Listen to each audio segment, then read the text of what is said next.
من فيض مولانا الغفور قرآن رب العالمين جاء لنا نبراس نور فيه السعادة واليقين أسمى المعاني في السطور نسمو بها دنيا ودين نلقى الشفاعة في النشور بدلائل النور المبين في حفظه تحلو الأمور ما خاب من يرجو المعين نلقى الشفاعة في النشور بدلائل النور المبين بدلائل النور المبين.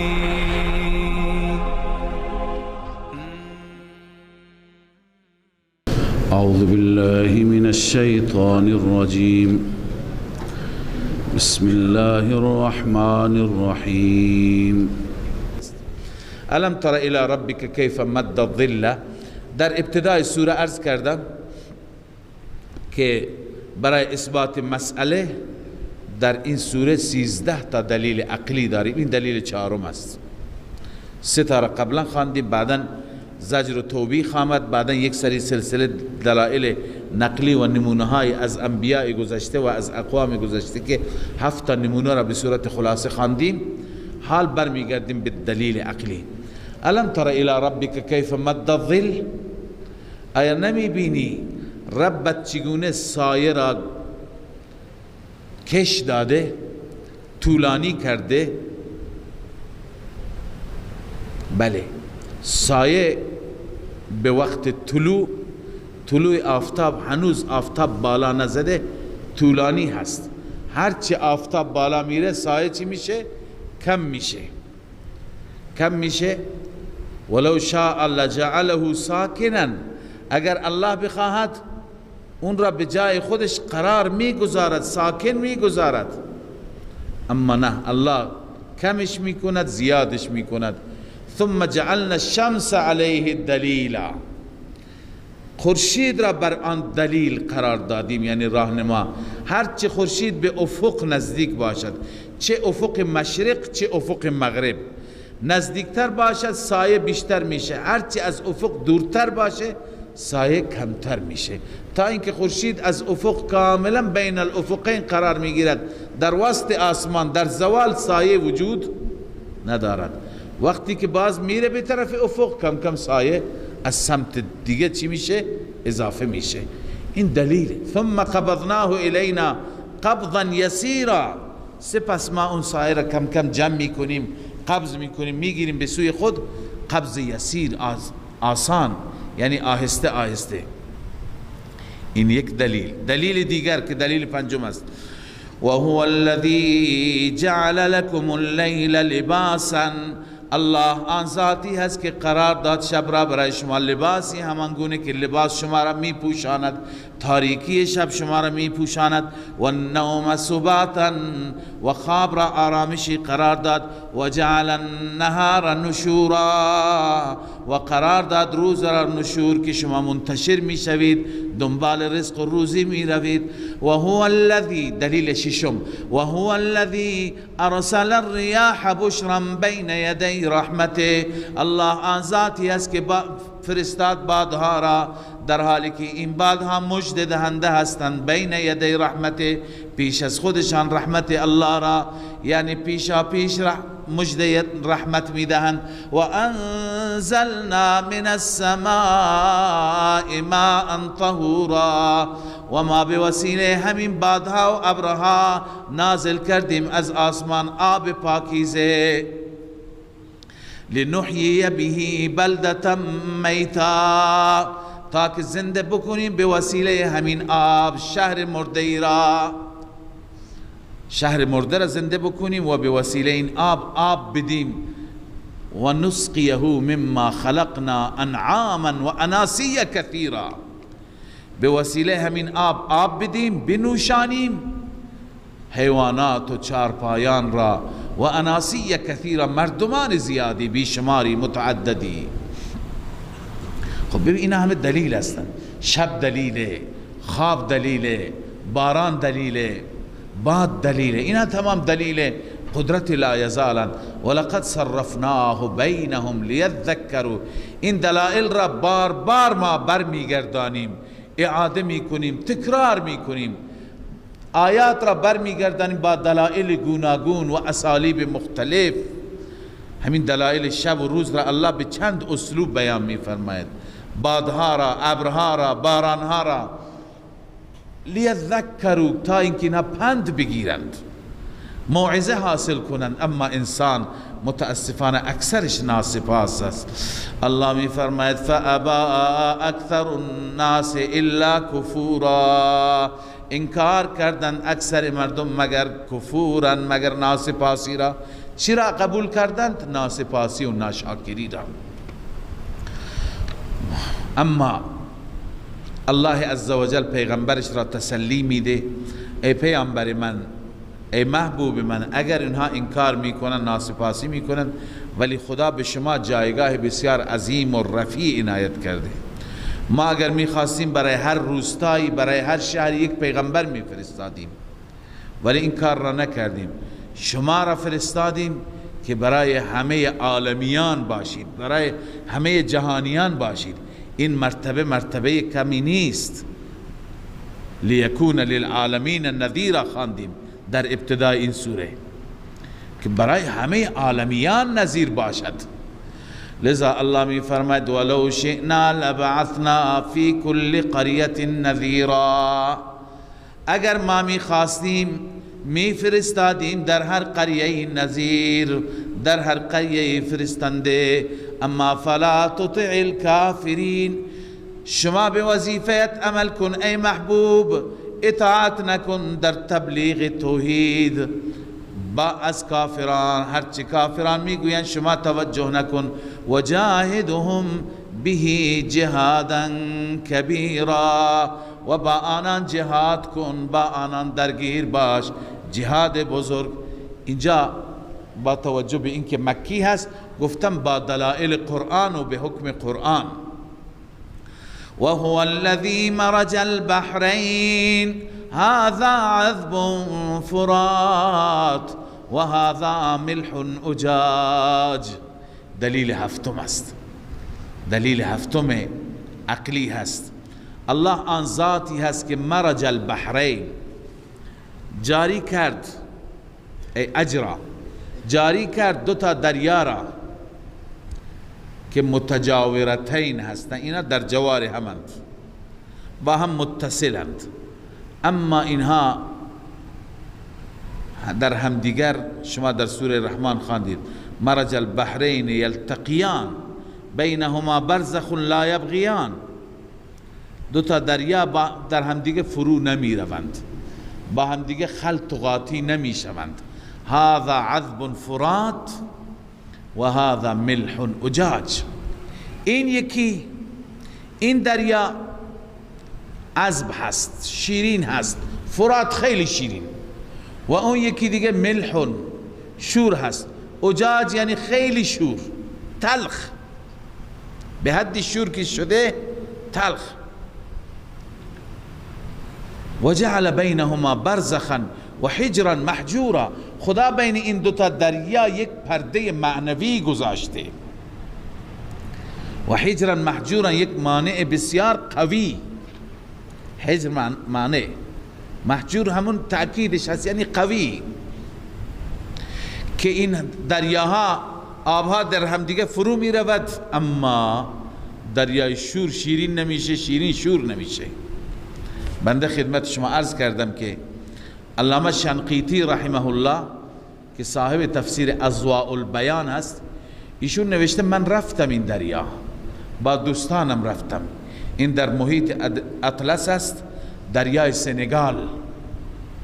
اونجا وقتی که رفتم خودم مشاهده کردم اونجا را رنگ هم فرق می کرد، آب شور با آب شیرین.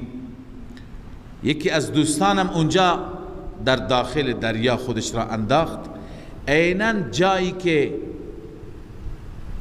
مرز بود، مرز دوتا آب بود، طوری ایستاد که یک دستش تو دریای شور بود، یک دستش تو دریای شیرین بود.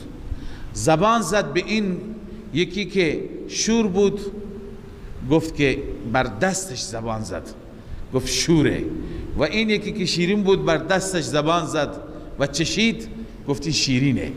یعنی در یک جا ایستاده، نصف بدنش تو دریای شور، نصف بدنش در دریای شیرین. همین علامه شنقیطی میگه یکی از کفار و دانشمندان کفر میگه وقتی که این آیه را خواندم، آیه سوره رحمان مرج البحرین یلتقیان، بقیه دلایل قرآن به دلم ننشست، اما این به دلم نشست. گفتم اگر این واقعیت داشته باشه، یک پیغمبر امیه به مکتب نرفته 1400 سال پیش از این اکتشافات خبر میده، او از کجا میدونسته؟ پس من ایمان می آورم. رفتم دنبال این دریا را پیدا کردم و آخر متوجه شدم این کلام حق است. همین مورد باعث ایمان من شد، ایمان آورد. و این نکته هم خدمت شما عرض کردم که قرآن مشخص نکرده این دریا کجاست، گرچه گفتن در دریای سنگال است، اما بعضی مفسرین جاهای متعددی گفتند. معلوم میشه که این یک جا نیست، چند جا خدای عزوجل از این نوع دریاها دارد. یک جای دریای سرد و گرم است، یک جای دریای سیاه و سفید است، یک جای دریای شور و شیرین است. یعنی با همه خواص این دریاها در عالمی که ما زندگی میکنیم امروز وجود دارند. لذا الله میفرماید الله است که بین اینها حائل قوی و پرده معنوی گذاشته. این دلیل هفتم بود، الان هشتم. وهو الذي خلق من الماء بشرا، الله ذاتی هست که از آب بشری آفرید، یعنی از نطفه. فجعله نسبا و صهرا، بین اینها الله قرار داد هم نسب، خویشاوندی با نسب، و هم صهرا، خویشاوندی با وصلت به اصطلاح، با اینکه بعضی ها از طریق نسب با هم خویشاوندان، پدر و پسرند، برادر و برادرند، برادر و خواهرند. بعضی ها خویشاوندی ها با چی هست؟ با وصلت ها هست، با صهر هست، مثل اینکه زن و شوهرند و خویش هم دیگه میشن به خاطر این نوع خویشاوندی ها. و کان ربک قدیرا، رب بر هر چیز قادر و توانمند است. ببینید این همه از توانمندی رب، اما باز هم زجر و توبیخ بر مشرکان که چیکار میکنند؟ و یعبدون من دون الله ما لا ینفعهم ولا یضرهم، آنها پرستش میکنند غیر از الله آن معبودانی که هیچ نفعی برای آنها ندارد و ترک عبادت هیچ ضرری برای آنها ندارد. و کان الکافر علی ربه ظهیرا، کافر بر رب ظهیر است. ظهیر یعنی متکبر، عالیا، یعنی در مخالفت امر رب و فرمان رب. و ما ارسلناک، خب چرا پیامبر عذاب نمی آورد؟ جواب اون و ما ارسلناک، ما نفرستادیم تو را ای حبیب الا مبشرا و نذیرا، مگر بشارت دهنده و ترساننده. شما فقط کارت انذار و تبشیره، نه اینکه عذاب بیاری یا معجزه‌ای که اونها میخوان بیاری. قل ما اسألكم علیه من اجر، بگو من سوال نکردم بر این تبلیغ از شما هیچ نوع پاداشی، الا من شاء ان یتخذ الی ربه سبیلا، مگر کسی که خواست، یعنی لکن من شاء، من فقط اینو میخوام، هر کسی خواست ان یتخذ الی ربه سبیلا، به سوی پروردگار راه را بگیرد و بیابد، از فرمان من اطاعت کند. در این قسمت الله تسلی میده پیغمبرش را، و توکل علی الحی الذی لا یموت، شما توکل کن بر اون ذاتی که حی هست، چنان حیی که موت بر او نمی آید.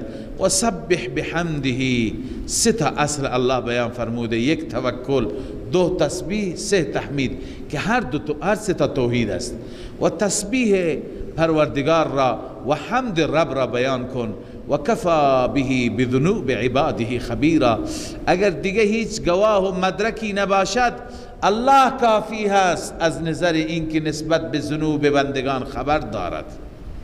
بذنوب عباده خبیرا. کدوم الله؟ الذي خلق السماوات والارض. این دلیل نهم شد. الله آن ذاتی که آفریننده آسمان ها و زمین است، آفرید آسمان ها و زمین را و ما بینهما و آنچه که ما بینشان است فی 6 ایام در مقدار 6 روز که این را به تفصیل چند بار توضیح دادیم کافی است. ثم استوى على العرش، سپس مستوی بر عرش شد. این هم خواندیم از متشابهات است. نؤمن به ولا نسأل عن کیفیته. بله.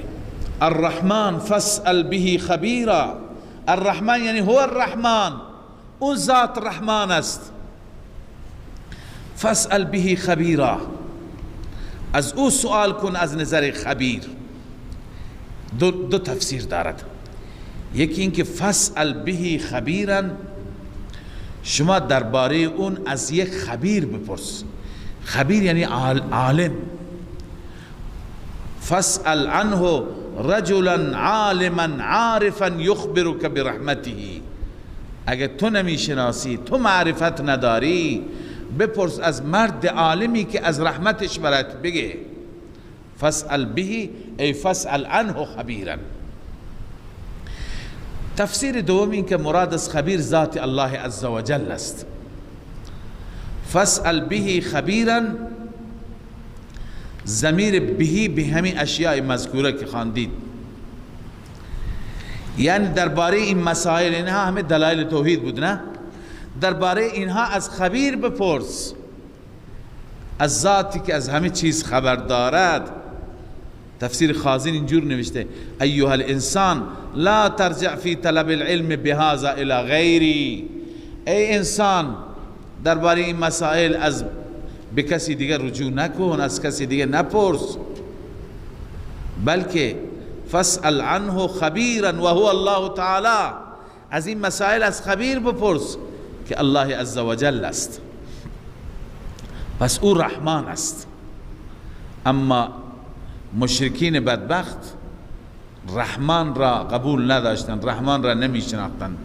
و اذا قیل لهم اسجدوا للرحمن، هرگاه به آنان گفته می شد سجده کنید رحمان را، قالوا و ما الرحمن، آنها انادم می گفتند رحمان چیه؟ انسجد لما تأمرنا، آیا ما سجده کنیم اون چیزی را که تو ما را میگی؟ و زادهم نفورا، نفرتشون درباره سجده بیشتر میشد. البته اونها نفرتشون از کلمه رحمان و خدا را که سجده میکردن مشرکان قبول داشتن، رحمان را قبول نداشتن. چی میگفتند؟ علامه مظهری، علامه قاضی ثناءالله پانیپتی در تفسیر مظهری گفته قالوا و ما الرحمن یعنی لا نعرف الرحمن و كانوا ينكرون ان يسمى الله باسم الرحمن. اونا انکار میکردند که به نام الله به نام رحمان هم صفتی داشته باشد. اینو ابن کثیر گفته. اما مظهری میگه لانهم ما كانوا يطلقونه على الله تعالی، واژه رحمان را بر خدا اطلاق نمی کردند.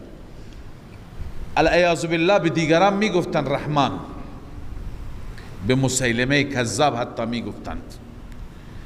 لانهم ما كانوا يطلقونه على الله تعالی و كانوا يقولون لا نعرف الرحمن الا الرحمن اليمامه، ما هیچ رحمانی نمی شناسیم مگر فقط یک رحمان می شناسیم، اون رحمان یمامه هست. مسیلمه را می گفتن رحمان یمامه، خیلی دستش بازه، جود و سخا دارد. یعنون مسیلمه الکذاب یسمونه رحمان الیمامه. تفسیر مظهری به مسیلمه کذاب می گفتن رحمان الیمامه. لذا درباره الله می گفتن ما رحمان، رحمان چیه؟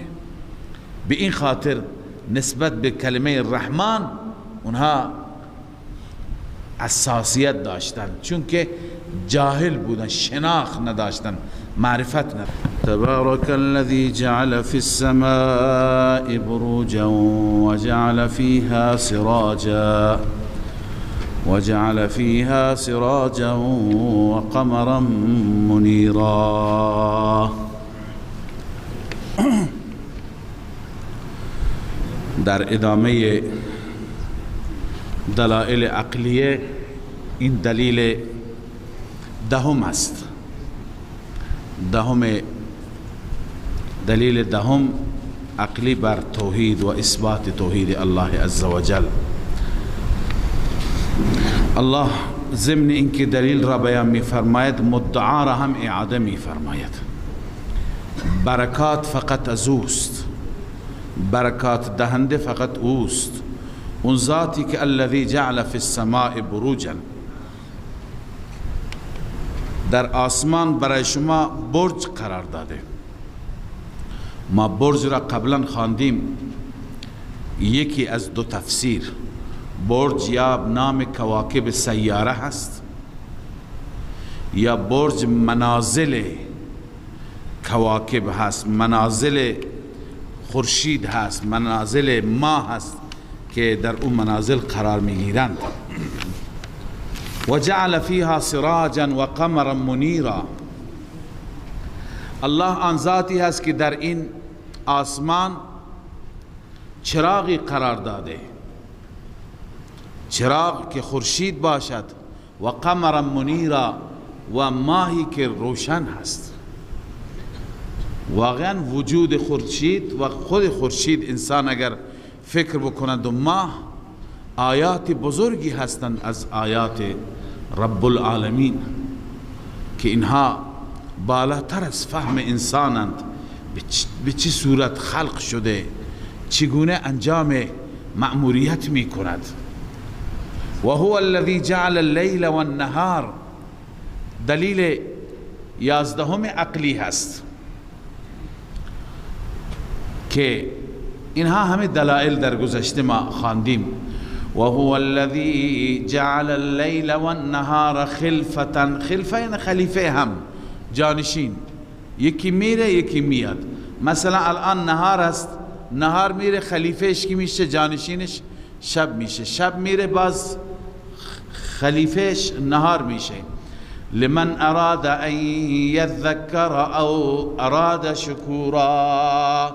اینها آیت هستند، نشانی هستند، دلیل هستند برای کسی که بخواهد پند بگیرد، یا برای کسی که بخواهد شکرگزار باشد، سپاسگزار باشد. یکی ادنا هست و یکی اعلا. ان یذکر ادناش هست، او اراد شکورا اعلا هست. تذکر اعلا اینه که انسان را تبدیل به شکرگزاری بکنند. و عباد الرحمن الذین یمشون علی الارض هونا.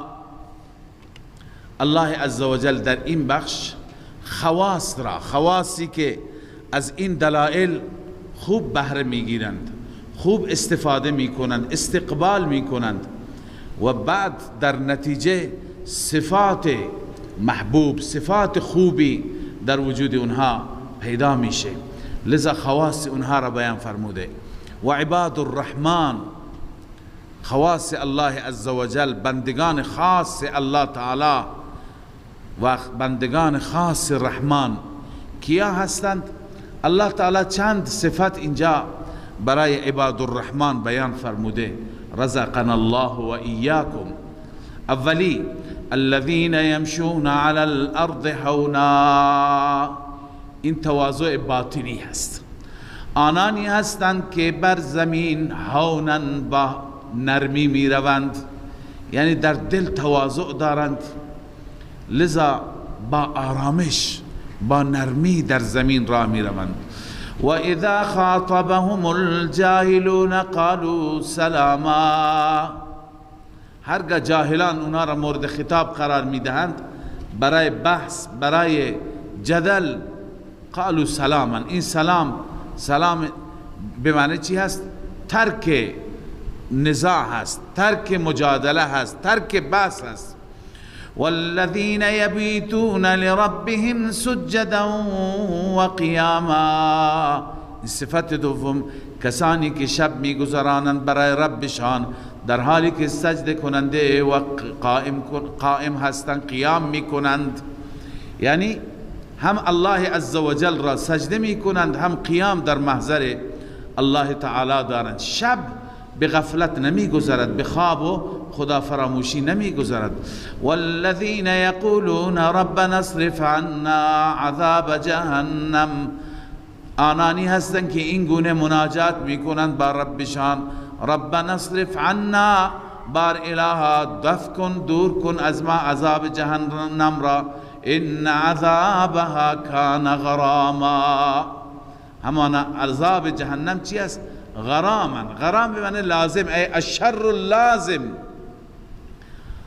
شری هست که انسان را در بر میگیرد. والهلاک الدائم، تفسیر خازن گفت هلاکت دائمی و ابدی هست، الشر اللازم والهلاک الدائم. انها ساءت مستقرا و مقاما، این جهنم جای قرار بدی هست. ساعت مستقرا، بسیار بد است، نازیباست از نظر استقرار، و مقاما از نظر مقام، از نظر اینکه انسان اونجا اقامه برگزیند. والذین اذا انفقوا لم یسرفوا ولم یقتروا، صفت چهارم عباد الرحمن آنهایی هستند که در وقت انفاق نه اسراف میکنن نه تقتیر، نه اسراف میکنن نه تقتیر. اسراف چیه؟ اسراف اینه که انسان در راه شرک و معصیت خرج کند، و تقتیر اینه که انسان در راه طاعت و نیکی خرج نکند. اسراف زیاد خرج کردن را میگویند، اقتار یا تقتیر کم خرج کردن را میگن. خب زیاد خرج کردن و کم خرج کردن معمولا مردم اینها را برای زن و بچه بیان میکنند، برای اهل و اولاد، برای اونایی که تحت تکفل انسان هستن بیان میکنند. مثلا میگن اسراف اینه که انسان زیاد بریزه، و تقتیر اینه که انسان دست نگه داره بخل کند. اما علامه اندلسی نوشته الانفاق فی غیر طاعت اسراف، کسی انفاق بکند که این انفاقش در غیر طاعت بشه، مثلا در راه معصیت، ترویج شرک، خرافه، یا برای آلات لهو و لعب، دهل و تنبور و ارگ و امثالهم، اینها تمام راههای گناه هستند. اینجا خرج کردن مال یعنی اسراف. والامساک عن الطاعه اقتار، دست را نگه در از طاعت، مثلا به فقیر نده، به بیوه نده، به مسکین نده، برای مسجد خرج نکن، برای راه جهاد خرج نکن، این میشه اقتار، این میشه تقتیر. لذا عباد الرحمن کسانی هستند که خرج میکنند، اسراف نمی کنند، یعنی در راه معصیت خرج نمی کنند. ولم یقتروا، اقتار نمی کنند، یعنی مال را از راه طاعت و نیکی باز نمی دارند. و کان بین ذلك قواما، بین این متوسطا، توسط دارند، یعنی بین اسراف و تقتیر یا بین افراط و تفرید. والذین لا يدعون مع الله الها آخر، صفت پنجم آنانی هستند عباد الرحمن، آنانی که لا يدعون مع الله الها آخر، نمیخوانند با الله معبود دیگر. ولا يقتلون النفس التي حرم الله الا بالحق، معصیت اعتقادی هم ندارند، معصیت عملی هم ندارند. لا يدعون مع الله الها آخر معصیت اعتقادی هست. ولا يقتلون النفس، يدعون مع الله اعتقادی هست، شرک اعتقادی هست، و قتل نفس معصیت عملی هست. و همچنین نمی کشند اون نفسی را که الله حرام کرده الا بالحق، الا بالحق حق شرعی مراد است. سه صورتی که برای شما بیان کردم. ولا یزنون، و کسانی که زنا نمی کنند، بی افتی نمی کنند، اینها هستند عباد الرحمن. و من یفعل ذلك یلقى اثاما، هر کسی این کار را بکند، یعنی شرک و زنا، این دوتا آمدند. یلقى اثاما، مواجه میشه با گناه را ملاقات میکند. گناه را که ملاقات کند و مواجه بشه چه میشه؟ یضاعف له العذاب یوم القیامه، این عذاب جسمانی هست. یضاعف، چند برابر میشه برای او عذاب، یوم القیامه، روز قیامت، یعنی شدید. این بیان شدت عذاب است. و یخلد فیه مهانا، این مدید، این طولانی بودن عذاب است. و یخلد فیه مهانا، و همیشه در آن جهنم میماند مهانا ذلیل خوار. اون عذاب جسمانی بود، این مهانا عذاب روحانی است. الا من تاب و آمن و عمل عملا صالحا، توبه عن الشرک، مگر کسی که توبه بکند از شرک، از زنا، و آمن، توبه بکند یعنی چه؟ یعنی ایمان بیاورد، و عمل صالحا، و عمل صالح انجام بده، بعد از اون به طرف گناه و معصیت نره.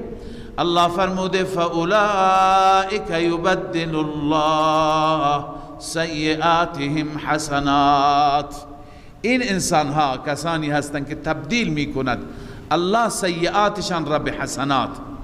به چه معنا؟ یکی اینه که توفیق سیء از اون سلب میشه و توفیق حسنه پیدا میکنه. تا دیروز اگر شرک میکرد، امروز یک تاپرست و موحد و خدا را فقط سجده میکنه. اگر کار بی افتی میکرد، امروز پیکر پاک دامنی و افت و حیا هست. یعنی افعال سیئه، عادات سیئه، صفات سیئه تبدیل به چی میشن؟ به حسنات میشن. و کان الله غفورا رحیما، یا اینکه معنی حقیقیش هست، یعنی حتی گناهان را خدا تبدیل به چی میکند؟ حسنات، چون که این به صورت 100% برگشته و توبه کرده. و کان الله غفورا رحیما، الله غفور هست، بخشاینده هست، بنویسید در محو سیئات. رحیم هست، مهربان است در ثبت حسنات. و من تاب و عمل صالحا فانه یتوب الی الله متابا. ببینید دوباره توبه را آورده. خب یک بار فرمود الا من تاب، فرقش چیه؟ بزرگان مفسران میفرمایند چون در گذشته دو تا گناه بود، یکی گناه اعتقادی بود، یک گناه عملی بود. یکی موضوع شرک بود، یکی زنا بود بلا نسبت.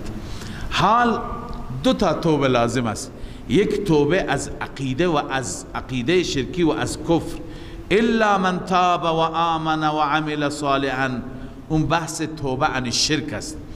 و من تاب و عمل صالحا، این توبه عن المعصیت است، از گناه است، بی افتی. الله می فرماید و من تاب و عمل صالحا، هر کسی که توبه کند و عمل صالح انجام بده، فانه یتوب الی الله متابا، همانا اون انسان یتوب الی الله متابا، اون رجوع میکند به سوی الله، رجوع کردنی یعنی برگشتش به سوی الله، و الله عزوجل با او رفتار نیک میکند، رحیم نسبت به او مهربان میشه. والذین لا یشهدون الزور، صفت ششم عباد الرحمن این است که لا یشهدون الزور، اونها شهادت زور نمیدهند. شهادت زور یعنی شهادت دروغین. البته این آیت دو تفسیر دارد، لا یشهدون الزور. یکی این که مراد از زور شهادت دروغین است. اگر مراد شهادت دروغین باشد، در این صورت یشهدون به معنی همون شهادت میاد.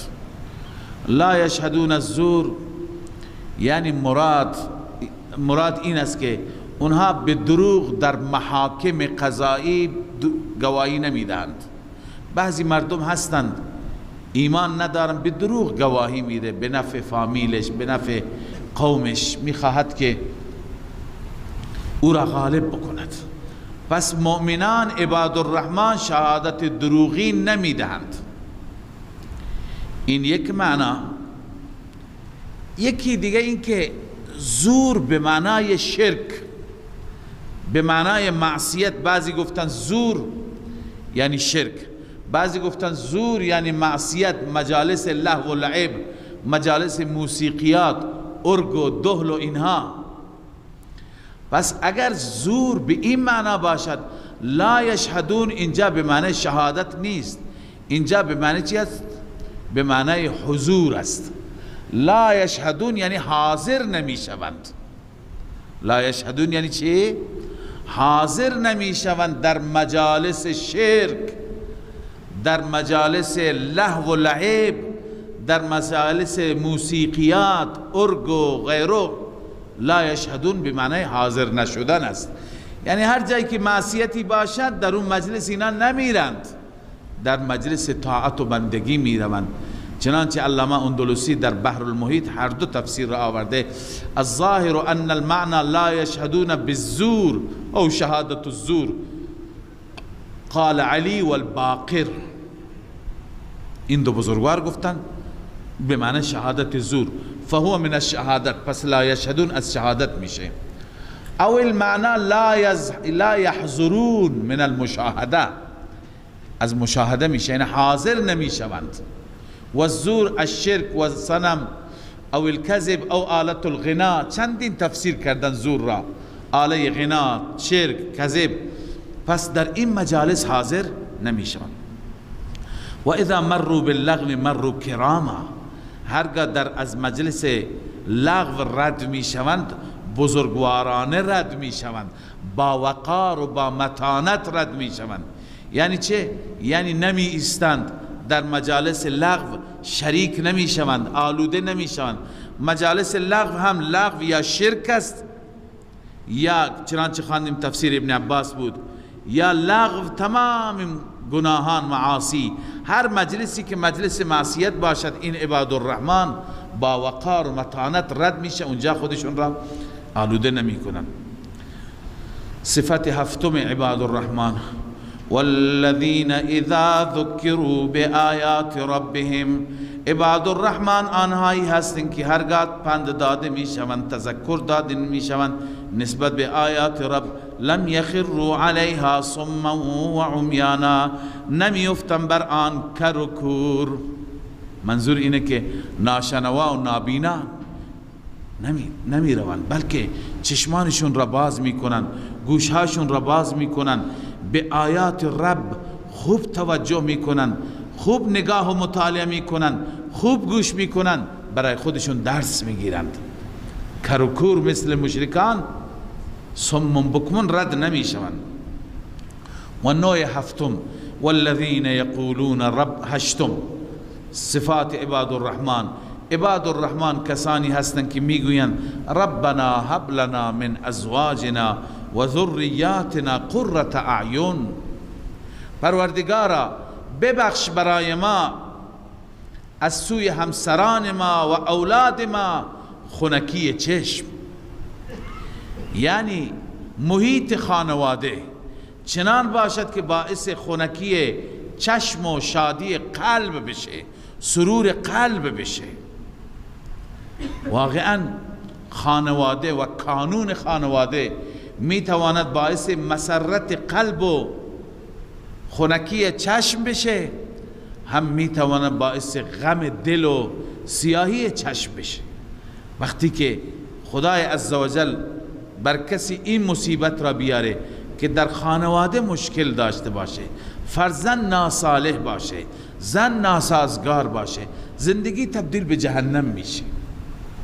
پس به این مهم قرآن ما را توجه داده که همیشه این باید دعا را کرد که خدایا در اون محیط ما را سربلند بفرما که ما از اونجا هیچ ناراضگی از زن و اولاد داشته نباشیم، فرزند نافرمان و زن ناسازگار داشته نباشیم.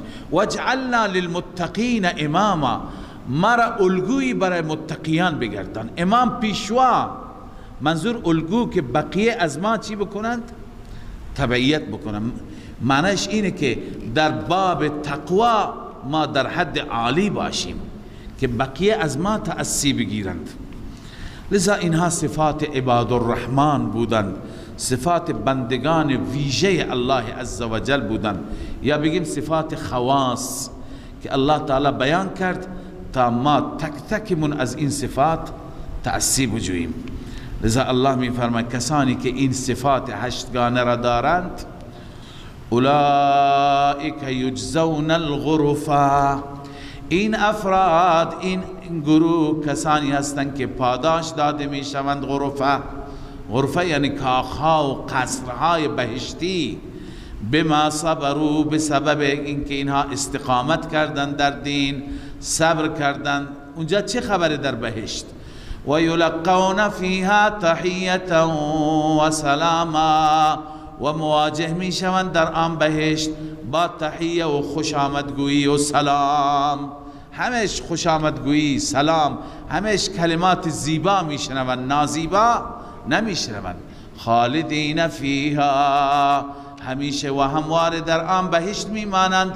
حسنت مستقرا و مقاما، بسیار جایگاه زیبایی هست و بسیار مقام عالی و جالبی هست. از نظر استقرار و از نظر اقامت و سکونت بهشت بهترین جا هست. الله عزوجل نصیب همه ما بگرداند. قل ما یعبأ بكم ربی لولا دعاؤکم، اینجا تخویف دنیوی هست. الله تعالی می فرماید ای پیغمبر به اینها بگو ما یعبأ بكم ربی، رب من به شما پروا ندارد اگر دعای شما نبود. یک معنی اینه که اگر دعای شما نبود پروا نمی کرد، شما را زود عذاب میداد، اما این دعا جلوی شما را گرفته.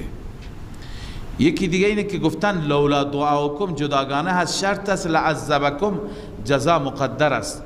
اگر دعای شما نبود خدا شما را عذاب میداد. ببینید مشرکین دعا میکنند. این مطلب را، این بحث را قبلا خدمت شما عرض کردم، تکرار میکنم که دعای مشرکان در دنیا برایشون مفید واقع میشه. و ما کان الله معذبهم و هم یستغفرون، اونا که استغفار میخوانند خدا عذاب نمیده، خدا مهلت میده. پس از روی این آیه و امثال این آیه بزرگان ما مفسران استنباط کردند، استدلال کردند که اگر کافر مشرک در دنیا دعایی بخواند، بعضی مشرکان هستند کتابای دعا دارند، به دعا خیلی اهتمام میورزند، در شرایط خاصی میشینند دعا میکنند، یکی دعا میکنه بقیه گریه میکنند. مسیحیان هم حتی مناجات دارند، دعا میکنند، یهودیان دارند، بقیه دارند. لذا این دعاها بی تأثیر نیست، از قرآن معلوم میشه. لولا دعاؤکم، اگر دعای شما نمی بود لعذبکم، خدا عذاب میداد. پس دعای مشرک، عمل مشرک، عمل نیک میکند، به یتیم میرسه، به فقیر میرسه، دست به سر همه میکشه، در دنیا نیکی میکنه، حس بشر دوستی داره، انسان دوستی داره، این خصلتش برای دنیاش مفید میشه، در دنیا جوابش را میگیره. اما در آخرت نه. در آخرت که خواندیم فجعلناه هباء منثورا، غبار پراکنده میشه، میره تو هوا، گم میشه. پس وقتی که دعای مشرک تأثیر دارد در امر دنیا، دعای مؤمن ندارد. به طریق اولاد دارد. دعای مؤمن در امر دنیا و آخرت تأثیر گذار است. پس الله می فرماید لولا دعاؤکم، اگر دعای شما نبود شما را الله عذاب میداد. خب وقتی که اینها این چنین هستند چرا بخشوده نمیشن؟ الله می فرماید فقط کذبتم فسوف یکون لزاما، همانا شما تکذیب کردید رسالت را، قیامت را، توحید را. اصول دین یکتا پرستی را قبول ندارند، رسول الله را قبول ندارند، قیامت را قبول ندارند. فقط کذبتم فسوف یکون لزاما، پس جزای تکذیب شما را لازم است، به شما می چسبد. به چه معنی؟ جزای تکذیب یعنی عذاب. عذاب شما را لازم است، عذاب شما را در برگیرنده است. صدق الله العظیم. من فيض مولانا الغفور قرآن رب العالمين جاء لنا نبراس نور فيه السعادة واليقين أسمى المعاني في السطور نسمو بها دنيا ودين نلقى الشفاعة في النشور بدلائل النور المبين في حفظه تحلو الأمور ما خاب من يرجو المعين نلقى الشفاعة في النشور بدلائل